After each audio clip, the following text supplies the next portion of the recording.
550 fully vaccinated frontline workers got the chance to watch Game 7 in person at the Scotiabank Arena last night. Premier Ford granted special permission to make this happen, but could this be the way of the future? Vaccinated individuals getting special access.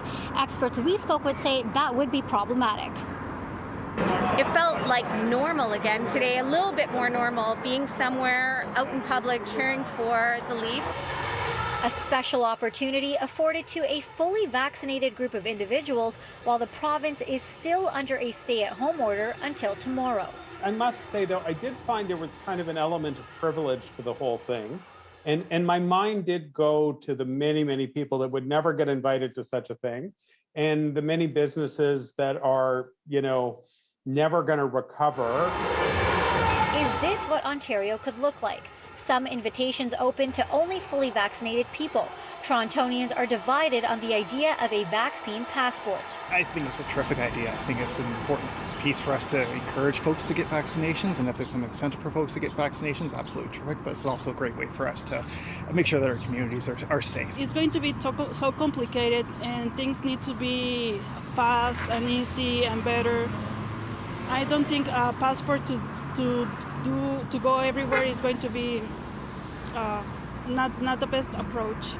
Labor and employment lawyer John Pincus says the gesture towards healthcare workers is a special circumstance because they weren't afforded the privilege simply because they are vaccinated, but also because there's a consensus in the province that they've had a tough time during the pandemic. It's a thank you. But if this were to happen for any other event, it could be a human rights concern. If someone could say, I'm being denied a right because of my religious belief or because I have a disability or by virtue of simply my belief not to take a vaccine, then that person could bring an application at the Human Rights Tribunal. Pincus warns any relief from a Human Rights Tribunal would be extremely delayed due to the backlog.